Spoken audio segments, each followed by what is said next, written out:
Hello everyone! Welcome back to my vlog. So, i-share ko sa inyo kung saang lugar nakatira ang kapatid sa mama ng aking asawa. Dito siya nakatira sa Bhutan. Bhutan is 3 to 4 hours from Normandy. Kung hindi traffic, nasa mga 3 hours lang. Pero pag traffic, umabot sa 4 hours ang biyahe papunta dito sa Bhutan from Normandy. So, ang Bhutan pala is dito po iyan matatagpuan sa north of France.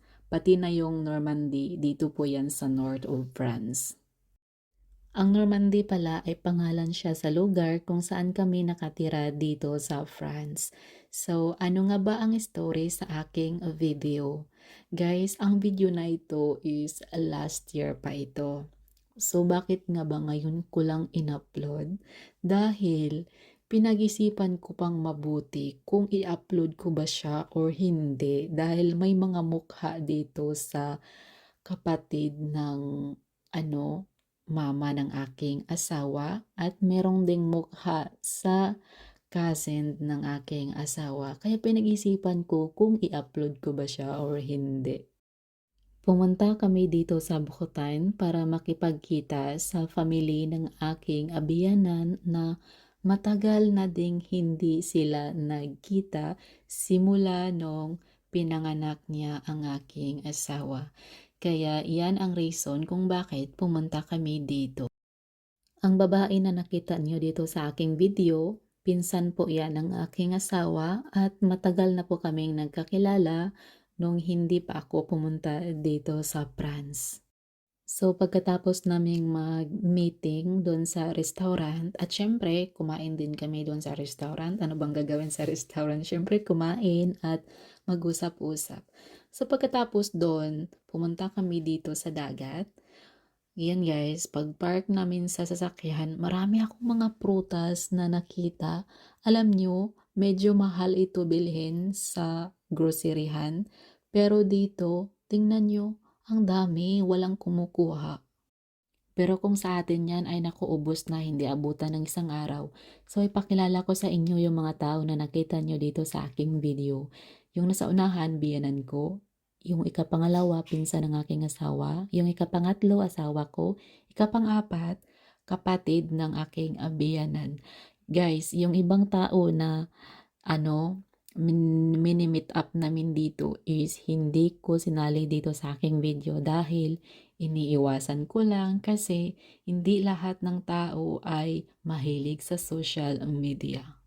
Napaka-perfect yung time na pumunta kami dito dahil maganda ang panahon. Nakita nyo naman may araw. So, umakyat kami dito sa taas and pagdating namin dito, timing. Tingnan ninyo, low tide. May chance ako na nakapunta doon sa medyo malayo-layo na talaga sa gilid ng dagat.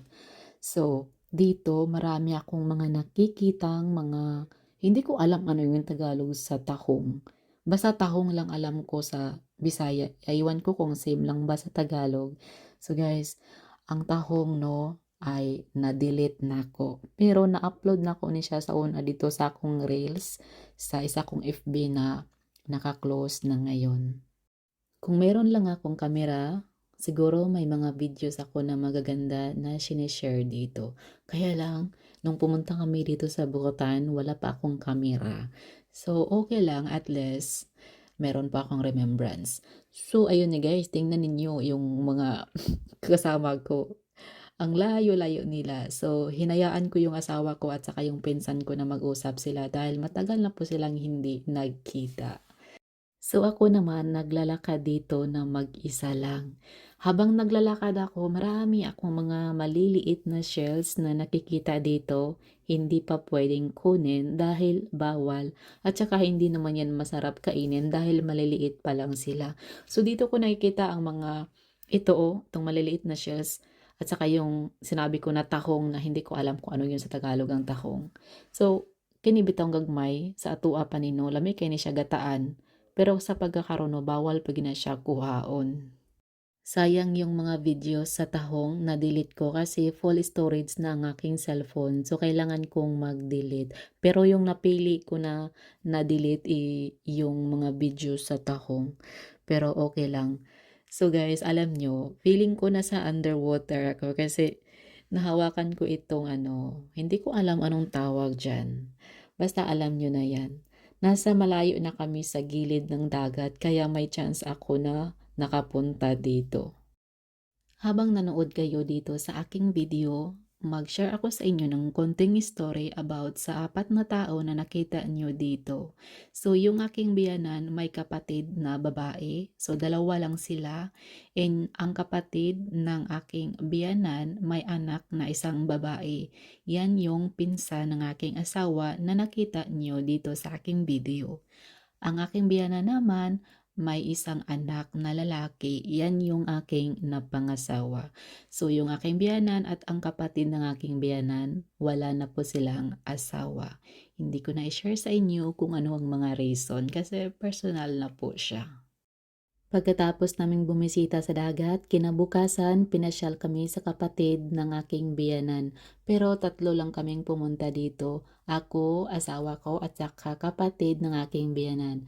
So dito sa video na ito, inexplain niya na dati daw yung mga tao dito naglalaba dahil wala pang washing machine dati. Akala ko tayo lang mga Pilipino ang naglalaba sa mga ganito pero hindi pala. Pati din sila dito.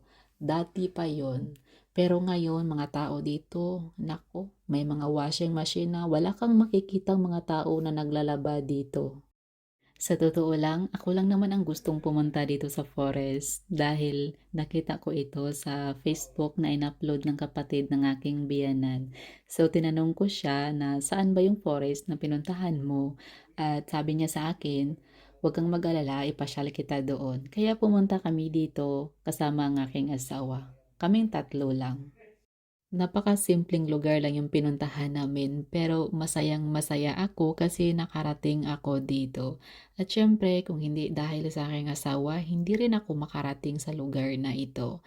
At malaking pasasalamat ko rin sa Panginoon dahil dati hiniling ko lang sa Kanya na makarating dito sa ibang bansa. At so, ayun, dinala ako dito ni Lord sa France. Kaya nakarating ako sa lugar na ito. So, hindi na kami nag-stay dito ng matagal pa kasi may ibang bisita pa na naghihintay sa amin. So, siguro babalik na lang kami sa susunod kung papayagan sa Panginoon.